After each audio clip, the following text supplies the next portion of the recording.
Sá mikilvægi áfangi næst nú mánaðamótin að nýtt skipurit spítalans tekur gildi. Heilbrigðisráðherra hefur staðfest nýtt skipurit Landspítala sem að unnið var á töluverðum tíma í víðtæku samráði hér innan spítalans.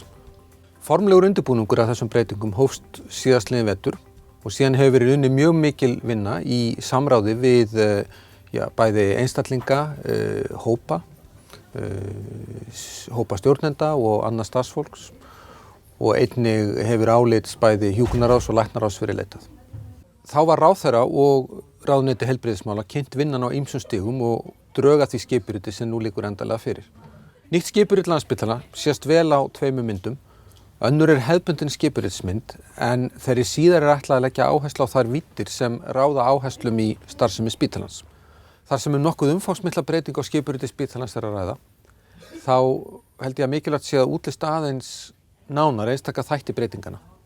Tilgangur skipuritsbreytinga er í fyrsta lagi að fækka framkvæmdastjórum og gera framkvæmdastjórn stefnumiðaðri með meiri yfirsýn og fókus á þróun heilbrigðisþjónustu, heilbrigðisáætlun, samvinnu við aðra heilbrigðisstofnanir og aðra þætti velferðarþjónustu í landinu.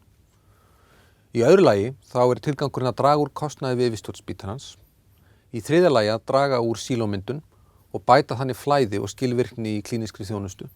Í fjórða lagi að draga úr stjórnunarspönn. Í fimmta lagi að búa til þar sem við á lagfostuðu aðila sem hafa klínískt samhæfingar og leiðtogahlutverk. Í sjötta lagi að efla þjónustu hlutverk stoðþjónustu.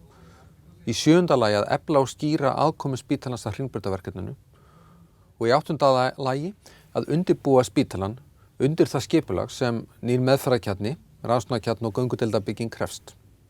Megin tilgangur þessara breytinga er auðvitað að bæta þjónustu spítalans við sjúklinga hans, auk þess sem við viljum undirbyggja betur menntun og vísindi.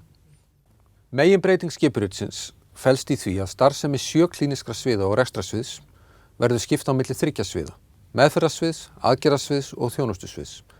Á meðferðarsviði er gert ráð fyrir 4 kjörnum eða miðstöðum með almennir áherslum sem leita verða af forstöðumönnum. Það eru öldrun, bráðaþjónusta, lyflækningar og endurhæfing og loks geðþjónusta. Á aðgerðarsviði verða 5 kjarnar með sérhæfðari áherslum. Krabbameinsþjónusta, hjart- og æðaþjónusta, skurðlækningar, skurðstofur og gjörgæsla, auk kvennadeilda barnaspítala og barna- og unglingageðdeilda. Sérstök nýjung er annars vegar krabbameinsþjónusta, hins vegar hjart- og æðaþjónusta. Þá klasa á eftir að þróa nánar á næstu mánuðum en þarna er verið að skapa kjarnaþjónustu við sjúklinga með 2 algengustu dánarmein Íslendinga. Illkynja sjúkdóma annars vegar, hjarta- og æðasjúkdóma hins vegar. Tilgangurinn er að efla þá þjónustu við sjúklinga en einnig að skapa umgjörð fyrir menntun, vísindi og nýsköpun á þessum mikilvægu sviðum. Á þjónustusviði er gert ráð fyrir að minnst 3 kjörnum. Það eru rannsóknarstofu blóðbanki og myndgreining, það eru aðföng, sem er þá birgðiflutningar, eldhús, þvotta- og öryggisgæsla, það eru aðföng, fasteignir og umhverfi og síðan er gert ráð fyrir klasa, lyfjaþjónustu, ráðgjafaþjónustu og fjarheilbrigðisþjónustu, auk heilbrigðis- og upplýsingatækni. Stefnt er á því að sameina sviðsskrifstofur sem eru 10 talsins nú í 2 eða 3 skrifstofur, þar sem meiri samlegð næst með því sem og meiri samhæfing verkferla. Framkvæmdastjórar fjármála og mannauðs verða áfram til staðar og sitja í framkvæmdastjórn en starfsemi-sviðanna flyst á skrifstofu Landspítala. Framkvæmdastjórar hjúkrunar og lækninga munu áfram sinna sínum verkefnum og eiga sæti í framkvæmdastjórn spítalans en starfsemi flyst á skrifstofu Landspítala. Staða framkvæmdastjóra þróunar er lögð niður. Stýring Hringbrautaverkefnisins af hálfu Landspítala verður sérverkefni með náin tengsl við forstjóra en er ekki hluti af framkvæmdastjórn. Stefnumörkun verður hluti af verkefnum allra framkvæmdastjórnar í samvinnu við ráðgjafanefnd spítalans, heilbrigðisráðuneyti og aðra haghafa. Þessi nálgun starfseminnar sem hér er verið að lýsa með kjörnum eða þjónustumiðstöðum er í takti við þá þróun sem er eiga sér stað víða um lönd og gengur út á það að sjúklingar nútímans þeir þurfa gjarnan þverfaglega nálgun, fjölbreyttra sérgreina og heilbrigðisstétta og þarna er verið að skapa í rauninni vettvang fyrir það. Hér er að ræða seinni bylgju skipulagsbreytinga á Landspítala sem gert er ráð fyrir að við þurfum að útfæra nánar með nýrri framkvæmdastjórn.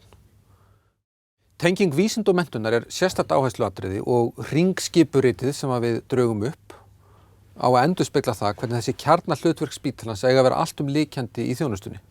Samstarf forstöðumanna við vísinda og menntadeild þarf að tryggja og byggja upp. Næstu mánuðir munu reyna á eins og breytingar gera alltaf.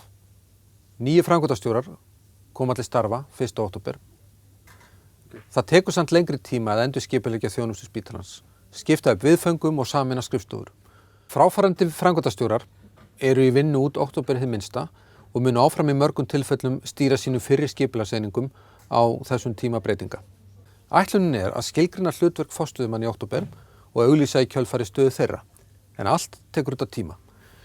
Ég bið starfsfólk að sýna þessum breytingum þolinmæði og skilning, en við munum kappkosta að vinna eins hratt og undir.